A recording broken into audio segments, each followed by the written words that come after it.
Amados e amadas, vos saúdo com a paz do Senhor Jesus, pastor Stanek, pregador do Mato, em mais uma exposição bíblica. Dessa vez, primeiro livro do profeta Samuel, capítulo 4. Texto básico da nossa lição no próximo domingo. Desde já eu te peço, se inscreva no nosso canal, compartilhe, dá o seu joinha e nos ajude a glorificar o nome do Senhor, nosso Deus. E vamos para a exposição do texto, primeiro livro do profeta Samuel, capítulo 4. Nós já fizemos a exposição do 1, 2 e 3, e Deus vem trazendo juízo à casa de Eli, e Samuel vai crescendo, e Samuel faz parte desse juízo. Então, nós estamos agora no capítulo 4, Samuel já grande, e o juízo vai acontecer, parte do juízo no capítulo 4. Lembra que nós fizemos a exposição aí, se não me falha a memória, no capítulo 2, fomos até mais ou menos o final da casa de Eli. Essa profecia de que Deus enviou um profeta a Eli, que Deus usou Samuel contra a casa de Eli, ela vai se cumprir gradativamente. Tem pessoas que acham que se cumpriu ali, na morte de Eli, do sumo sacerdote Eli e dos seus filhos. Não se cumpriu ali. Quando o rei Saul assume o reino, aí quem vai ser o sumo sacerdote? O neto de Eli. O neto de Eli vai ser o sacerdote. É isso mesmo. Filho de Finéias, filho de Eli. Então é uma linhagem sacerdotal que Deus levantou. E outra questão que eu vou levantar, não agora, mas vou fazer uma exposição, cada um tira suas conclusões. Se Samuel foi sumo sacerdote. Samuel foi sacerdote? Isso para mim não fica claro que Samuel foi sacerdote. Mas é uma outra história, uma outra exposição que nós vamos fazer. Você que nos acompanha aí no canal, então estaremos postando em breve essa exposição e você tira as suas conclusões. Samuel foi sacerdote, que foi profeta e que foi juiz. A Bíblia deixa claro. Então aguarde aí essa exposição.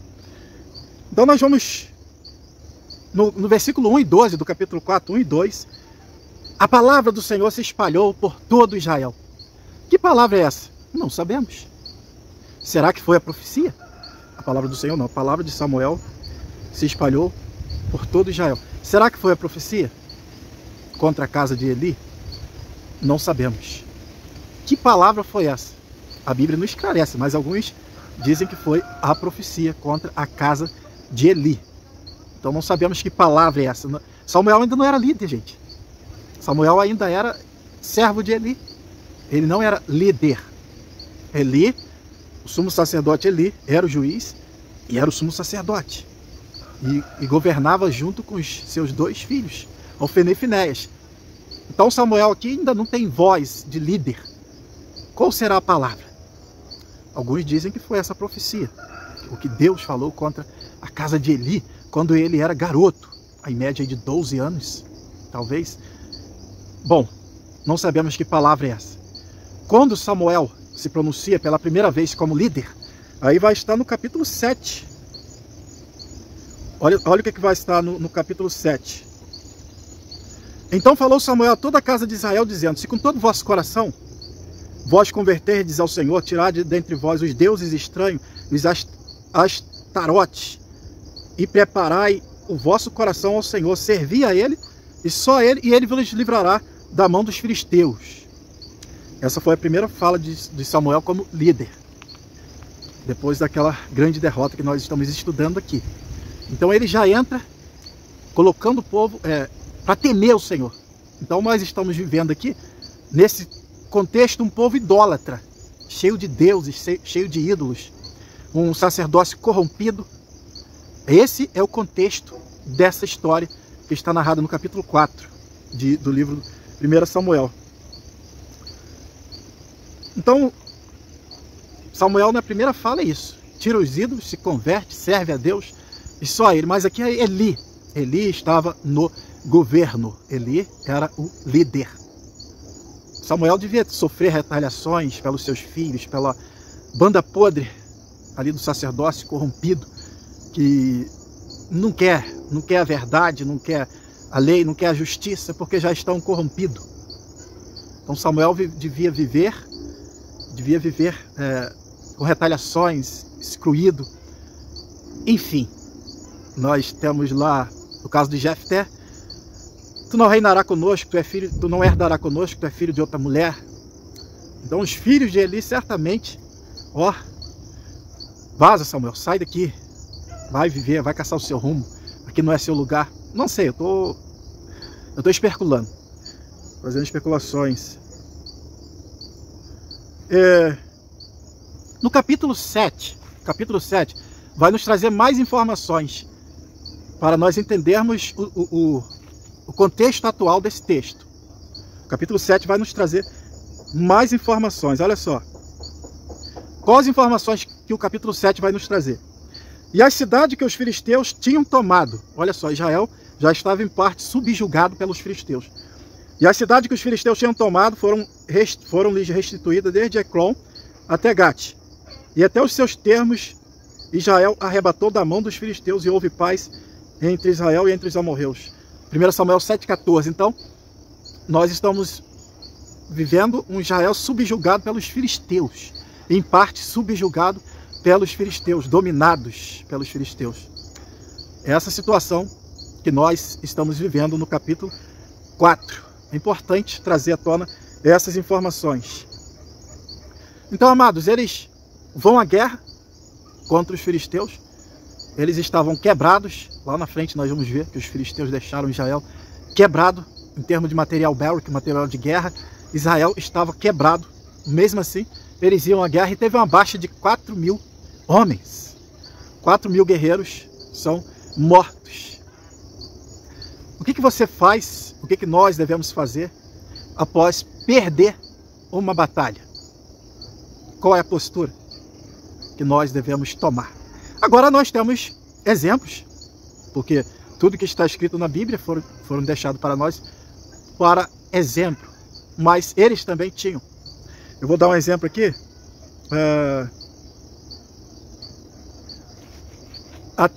Até o Senhor Jesus foi ferido por nossas transgressões. Jesus foi ferido por nossas transgressões. Então, se você foi ferido na guerra pelo inimigo, Deus permitiu. E qual o motivo? Qual seria o motivo? Qual a postura de um homem de Deus que foi ferido na guerra? Qual é a postura? Vamos ver aqui. Vamos ver aqui. Bom, aí entre os famosos, por quê? Por que Deus? Porque Deus nos derrotou. Porque Deus permitiu essa desgraça. Por que nós fomos derrotados?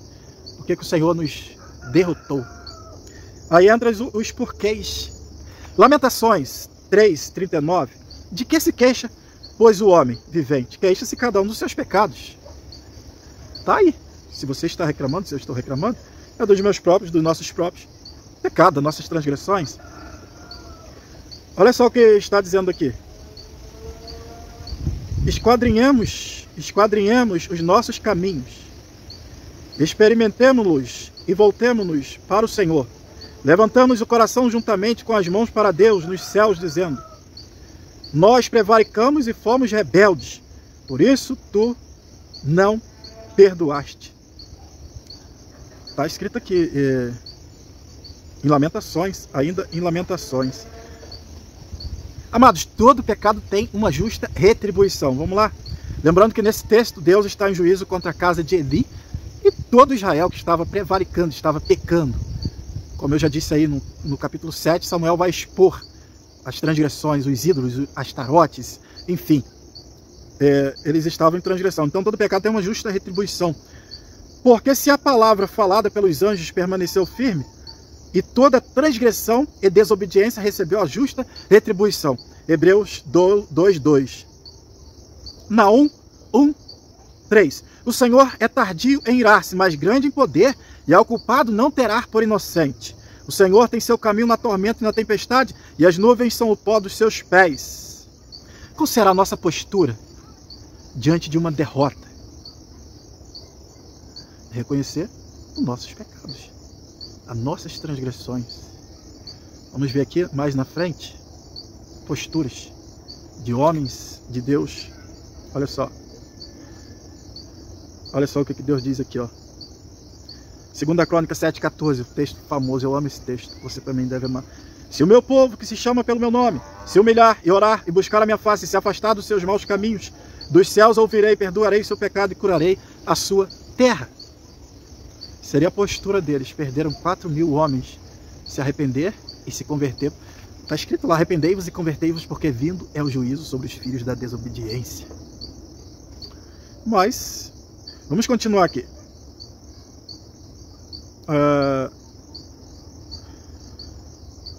Josué, também, em ato de arrependimento, ele rasga suas vestes, se prostra diante do Senhor após ter perdido uma guerra.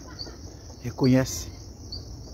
Ele sabe que houve falha da parte de Israel para Deus os abandonar, para Deus os deixar. Lembrando que Deus disse para Eli, desprezarei os que me desprezarem. Deus disse para Eli, e com Josué Deus disse, não serei mais convosco enquanto não tirardes o anátema, o pecado.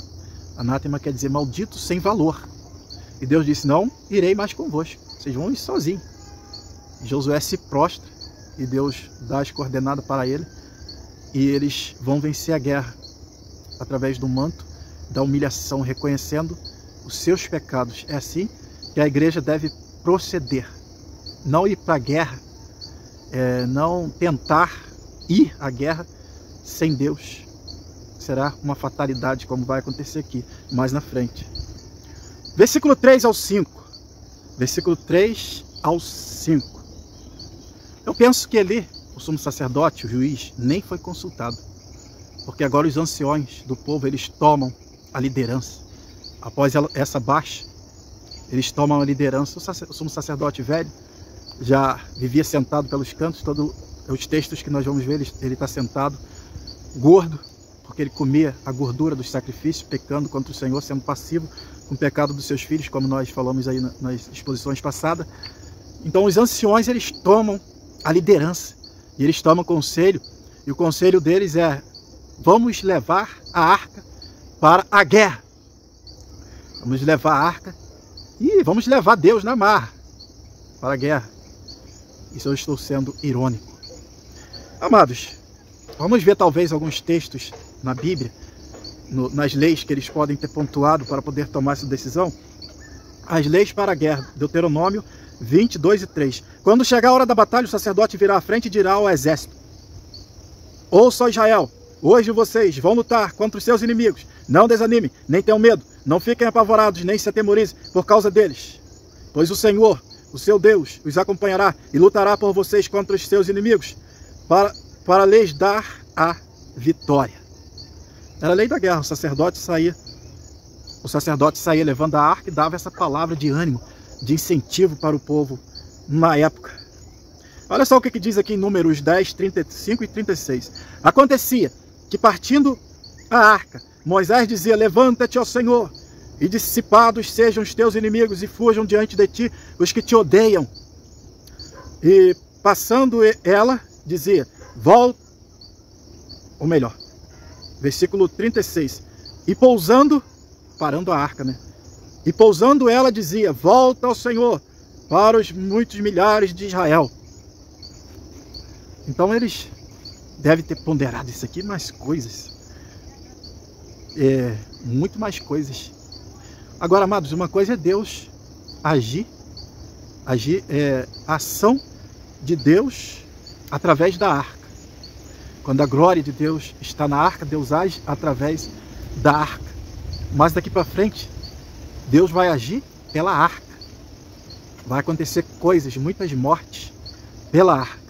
Não através da arca, mas pela arca vai morrer muita gente daqui para frente. Essa arca vai matar muita gente. Essa arca representa a glória de Deus. É isso que ela representa. A glória de Deus.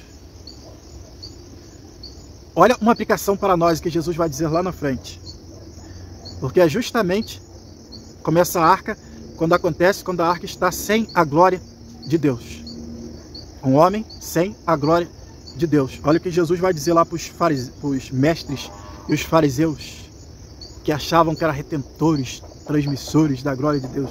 Ai de vós, mestres da lei, fariseus hipócritas, vocês são como sepulcros caiados, bonitos por fora, mas por dentro estão cheios de ossos e de todo tipo de imundícia. Mateus 23, 27.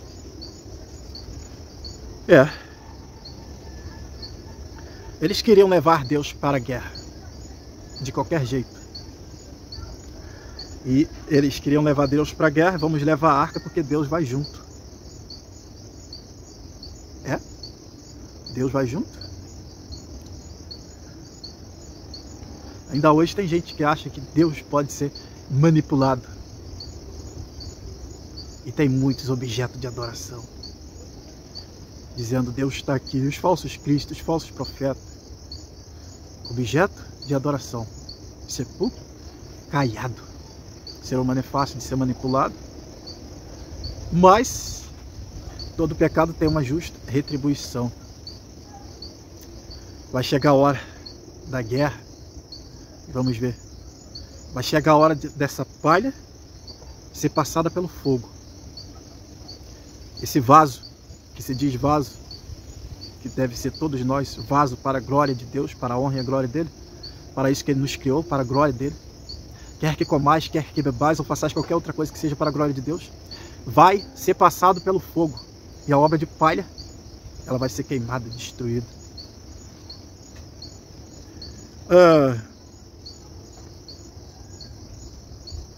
Houve grande júbilo com quem diz, agora vai. Deus está agora conosco, agora vai. Agora nós vamos vencer. Talvez eles quisessem imitar as outras nações que levavam os seus deuses, stand, bandeiras. Talvez fosse isso. Estavam corrompidos, já adorando Baal, Astarote, os deuses das nações pagãs, os filisteus. E vão levar o nosso Deus para a guerra também. Vai. Tem gente que está sem Deus por causa dos pecados, das transgressões, querendo levar Deus para a guerra dele. E Deus não vai. Não vai, ele é santo. Santo quer dizer separado. O que ele disse para Josué foi muito sério. Não serei mais convosco, ou seja, não irei convosco, senão tirar o pecado. E tem gente com pecado no coração, na geladeira, no armário, no guarda-roupa, roupa de ímpio, bebida alcoólica. Ixi. E Deus está dizendo, não serei mais convosco. Tem gente no adultério. E é um fogo de palha. Essa palha vai ser passada pelo fogo. Vai ser passado pelo fogo. Então a mensagem é, arrependei-vos e convertei-vos. Se você estiver nessa situação, arrepender-se e se converter, é mudar de direção totalmente.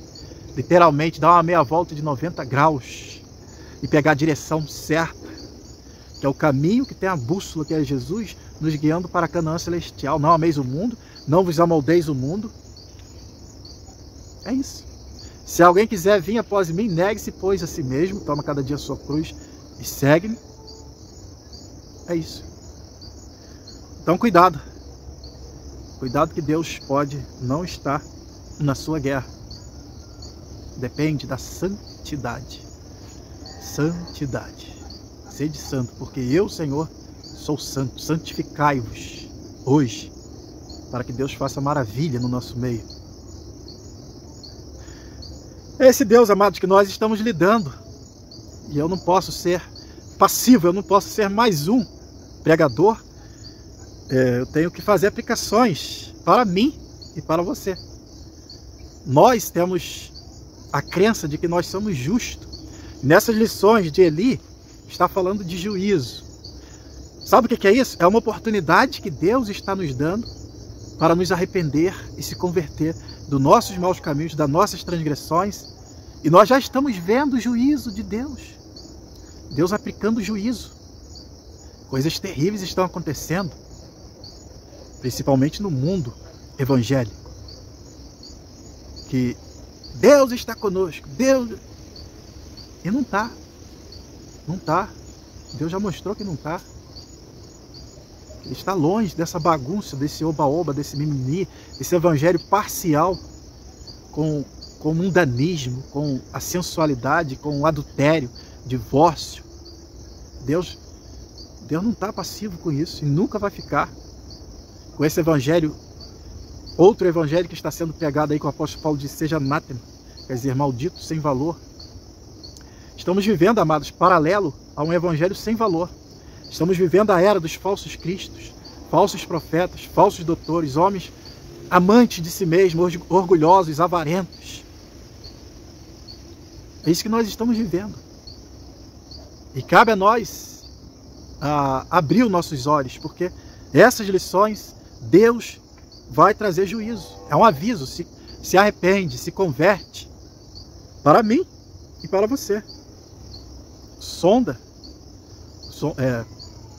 Deus os nossos corações, e nós sabemos aonde estamos errando. Mas vamos tentando empurrar Deus com a barriga. Não vai, amados. Não vai. Sem santificação, ninguém verá Deus. Nem agora e nem na eternidade. Ninguém. A igreja é uma noiva que será entregue para o Cordeiro, adornada, purificada. A missão do Espírito Santo: converter o homem do pecado, do juízo e da justiça. Então Deus não está nessa guerra.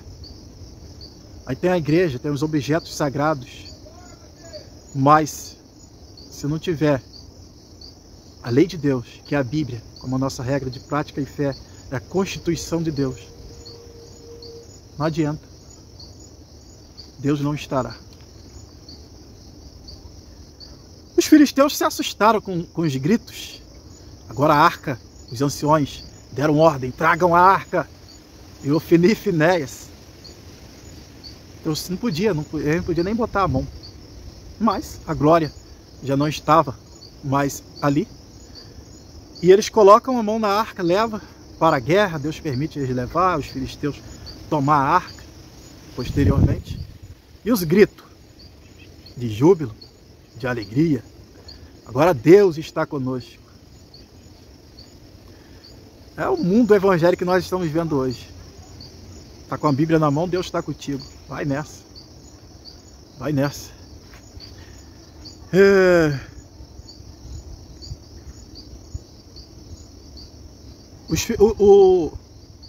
Olha só, o versículo 6 ao 9. Versículo 6 ao 9. Antes do versículo 6 ao 9, talvez eles quisessem imitar as outras nações, né? Como eu disse, estandartes, os ídolos esculpidos numa madeira. Aí vão levar a arca. Versículo 6 ao 9, os filisteus se assustaram. O povo gritou tanto júbilo que a terra tremeu. É claro que não houve terremoto, é uma linguagem assim para tentar expressar a força do grito, do júbilo. É igual quando vão fazer um grande evento e diz assim: a terra vai tremer.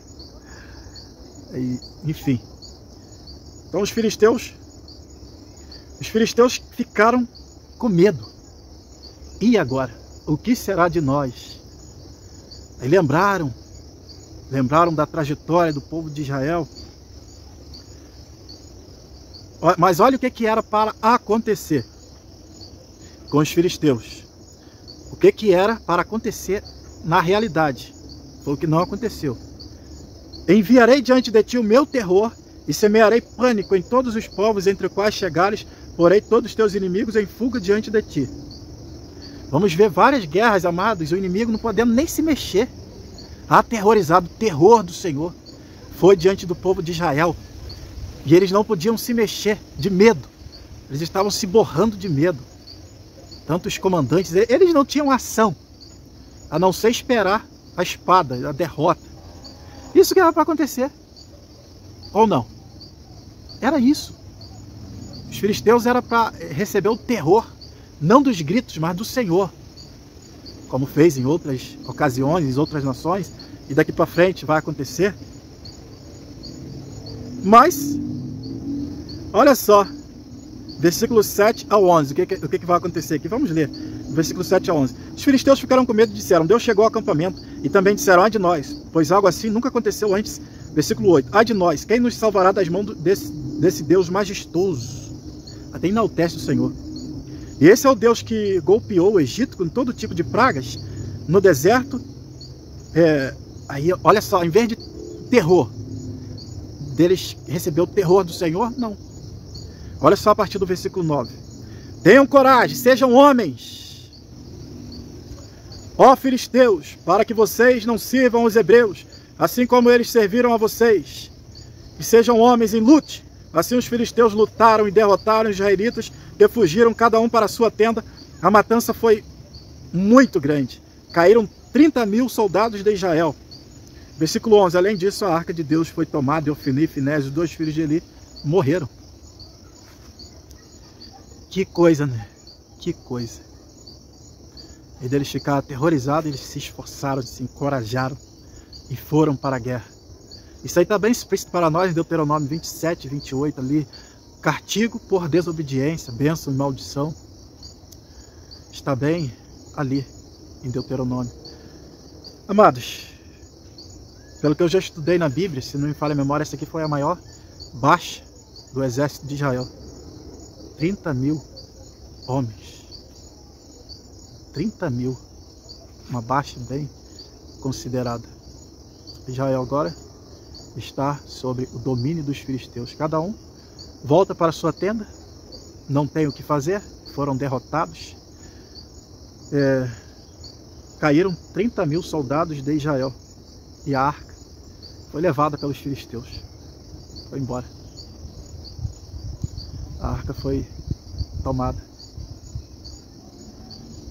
Nós nascemos para a glória de Deus. Não adianta. Eu não posso viver como sepulcro caiado. Tem que ter estrutura.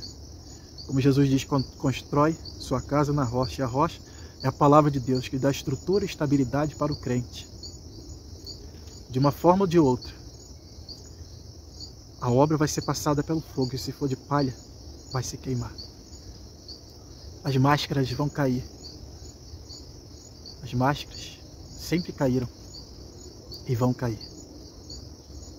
Deus está dando para nós uma oportunidade nessas lições de se arrepender e de se converter dos nossos maus caminhos.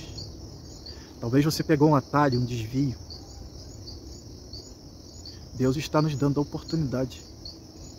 Talvez se ele tivesse ajeitado a sua casa quando veio a primeira profecia, ele teria escapado. Deus deu uma chance para ele. Como deu para Nabucodonosor, que o profeta disse assim: agora, ó rei, aceita o meu conselho, desfaz os teus pecados. E deu vários conselhos a ele, para olhar pelos pobres e os necessitados. Mas ele não ouviu. E Deus é tão longânimo que ele teve 1 ano. Ao cabo de 12 meses, ao cabo de 1 ano, foi que aconteceu que Nabucodonosor foi pastar com os animais. Quantos crentes estão pastando? Crente com a mente derretida, cauterizada pelo pecado, porque não deram ouvido à voz do Senhor. Deus está dando para nós mais uma oportunidade nessa lição. Espero que nem eu e nem você perca essa oportunidade.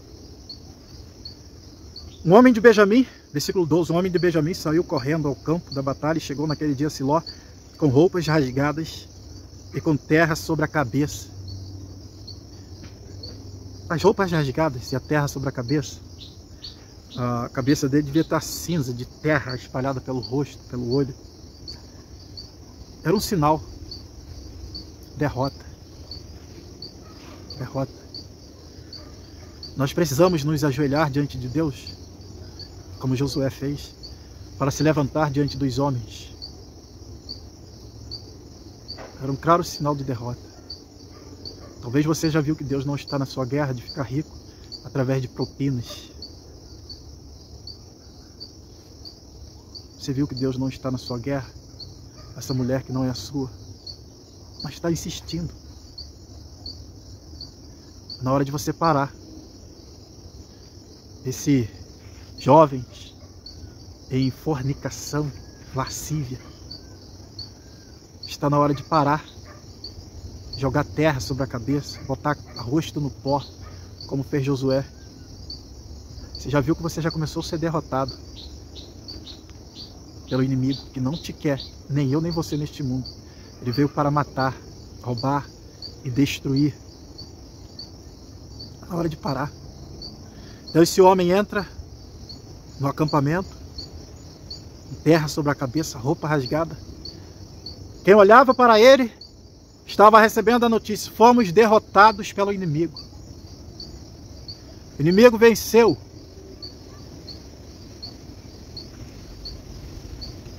O inimigo venceu. Essa era a mensagem que aquele homem estava transmitindo. Enquanto, amados, nós estivermos em pecado, o inimigo vai vencer. Salmo 42, me falha a memória, 42, 7 ou 9. Um abismo chama outro abismo.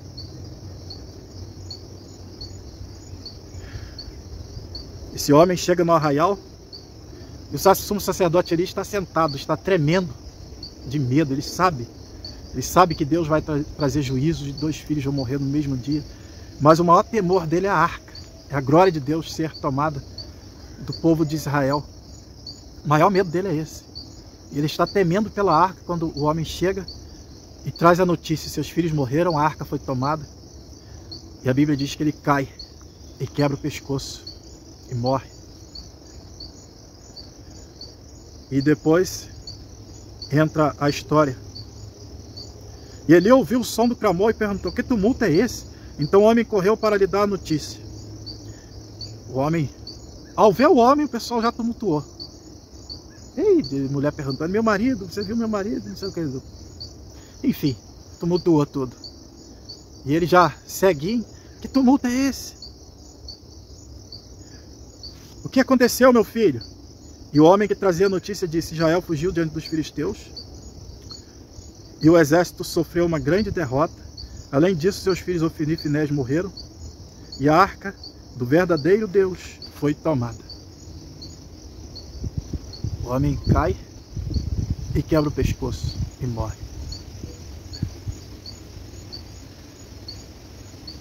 Versículo 19. E a sua nora, esposa de Finéias. É bom nós lembrarmos que esse aqui não é o único filho, tá? O único neto de Eli. Porque lá na frente, na gestão de Saul, vamos ver o texto, vai assumir um sacerdote que é filho de Finéias, neto de Eli. Vamos ver o texto aqui. 1 Samuel, primeiro livro do profeta Samuel, 14, 3. Isso aqui é importante porque é detalhes, e detalhes enriquecem a nossa exposição. 1 Samuel 14, 3. Entre os quais Aías, que levava o colete sacerdotal, ele era filho de Aituber, irmão de Icabode, filho de Finéias, neto de Eli, o sacerdote do Senhor em Siló. Ninguém sabia que Jonatas havia saído. Então ali está o filho de Finéias, neto de Eli. Então aquele não era o único filho. A linhagem sacerdotal, ela prossegue. Alguns pensam, como eu já disse, que a linhagem de Saul acabou ali, de Eli acabou ali. Não, não acabou não. Vai dar sequência. A linhagem de Eli vai dar sequência. Aí chegamos ao fim, aqui no capítulo 4. Eli cai da cadeira e morre. A sua nora, esposa de Finéias, estava grávida, perto de dar à luz, quando ficou sabendo que a arca do verdadeiro Deus havia sido tomada e que seu sogro e seu marido tinham morrido. Ela se curvou e de repente entrou em trabalho de parto e deu à luz. Quando estava morrendo, as mulheres que estavam com ela disseram: não tenha medo, você deu à luz a um filho. E ela não respondeu, nem deu atenção a isso, mas chamou o menino Icabode, porque disse: a glória exilou-se de Israel. E ela disse: isto porque a arca do verdadeiro Deus tinha sido tomada e porque o seu sogro e o seu marido tinham morrido. E ela disse: a glória exilou-se de Israel, porque a arca do verdadeiro Deus foi tomada. A glória de Deus continuou em Israel. Vamos ver daqui para frente, basicamente no capítulo 7. Amados, Deus abençoe. Meu abraço, pastor Stanley, pregador do mato. Até a próxima exposição, se Deus quiser. Não se esqueça de se inscrever no nosso canal, compartilhar e dar o seu joinha e glorificar o nome do Senhor conosco. E no nosso próximo estaremos postando Samuel. Dizem que foi profeta, sacerdote e juiz. Profeta e juiz foi. A Bíblia deixa claro. Agora sacerdote. Será que foi? Vamos fazer essa exposição no próximo assunto. Nos acompanha aí. Eu pretendo deixar na descrição do vídeo. São muitos vídeos que eu faço. Caso eu esqueça, você procura aí no canal. Que Deus te abençoe. O meu abraço.